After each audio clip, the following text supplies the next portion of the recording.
Vote পরবর্তী হিংসায় মৃত্যু অভিজিৎ সরকারের। ভোট পরবর্তী হিংসায় মৃত্যু অভিজিৎ সরকারের বেলেঘাটার ঘটনায় সিবিআই আস্তানে। সিবিআইকে ভণ্ড বলে দাবি মৃতের দাদা বিশ্বজিতের। তদন্তের অগ্রগতি জানতে সিবিআই দফতরে আজ সিবিআই দফতরে যান বিশ্বজিৎ সরকার।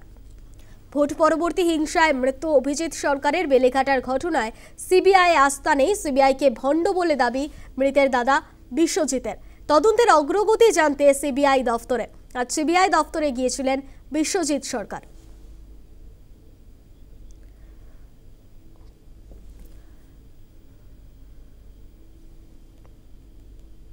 এদের কোনো কথার তো মানে বুঝলাম না আমরা।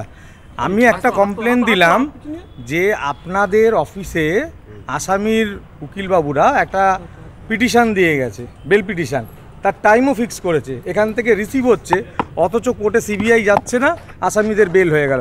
একদিন আমি বুঝলাম, পরপর 4টে ডেট কী করে হলো এরকম?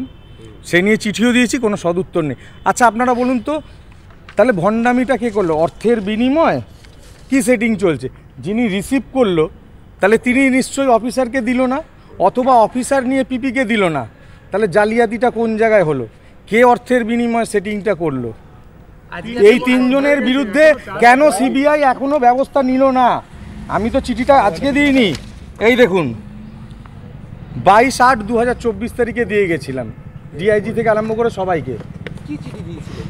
যে এই যে জালিয়াতিটা করেছে, একজন রিসিভ করছে, সিবিআই সিল ছাপ সব থাকছে, কোর্টের পিটিশন, বেল পিটিশন, তার মধ্যে টাইম দেওয়া থাকছে, কিন্তু সেই ডেটে সিবিআইয়ের পিপি পৌঁছচ্ছে না, অফিসার যাচ্ছে না, সিডি যাচ্ছে না, আসামিদের বেল হয়ে যাচ্ছে। কি করে? তাহলে নিশ্চয়ই যিনি রিসিভ করছেন তিনি অফিসারকে দিচ্ছেন না কাগজটা, যার জন্য অফিসার যেতে পারছে না, অথবা অফিসার নিচ্ছেন পিপিকে দিচ্ছেন না। কে জালিয়াতি করলো? ঘুষকাণ্ডে কে জড়িত? আমরা কথা বলবো আমাদের প্রতিনিধি সন্তোষ ঠাকুরের সঙ্গে। সন্তোষ, বেলেঘাটার ঘটনায় সিবিআই আস্থা নেই বলে দাবি মৃতের দাদা বিশ্বজিৎ সরকারের।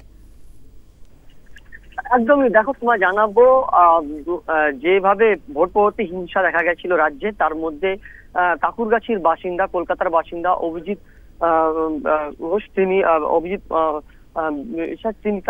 তার বিরুদ্ধে তাকে মারধর করা হয়েছিল এবং মারধর করার পর হাসপাতালে নিয়ে যাওয়া তার মৃত্যু হয়েছিল। এবং তারপরে মারা যাওয়ার পরই বিশ্বজিৎ সরকার, যার তার অভিজিৎ সরকারের দাদা, তিনি ফাইল করেছিলেন, কমপ্লেন করেছিলেন ভোট পরবর্তী হিংসা তার জন্য তার ভাইয়ের প্রাণ গেছিল।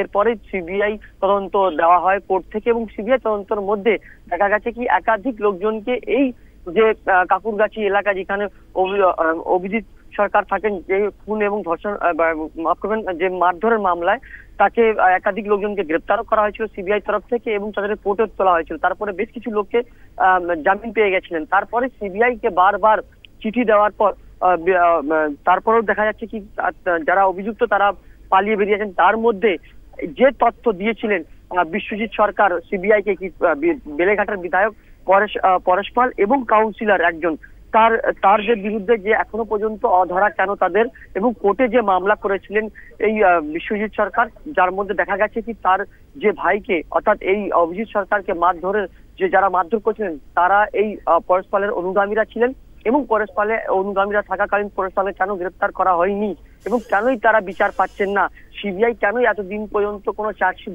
দিতে পারেনি, এত বছর হয়ে গেছে ঘটনা। সেক্ষেত্রে আজ বিশ্বজিৎ সরকার চলে আসেন সিবিআই দপ্তরে এবং সেইখানে এসে তিনি নিজের ডেপুটেশন জমা দেন, অভিযোগ করেন। পাশাপাশি যে মামলা কোর্টে চলছিল সেই মামলায় কোর্টে থেকে কেন সিবিআই আধিকারিকরা যাচ্ছেন না কোর্টে, তার ক্ষেত্রে তারা আইনজীবী দাঁড় করাচ্ছেন না কেন সিবিআই আধিকারিকরা, সেই সমস্ত বিষয় নিয়ে আজ বিশ্বজিৎ সরকার তিনি সিজিও কমপ্লেক্সে সিবিআই দপ্তরে আছেন এবং নিজের যে ডেপুটেশন সেটা জমা করেন। ধন্যবাদ সন্তোষ।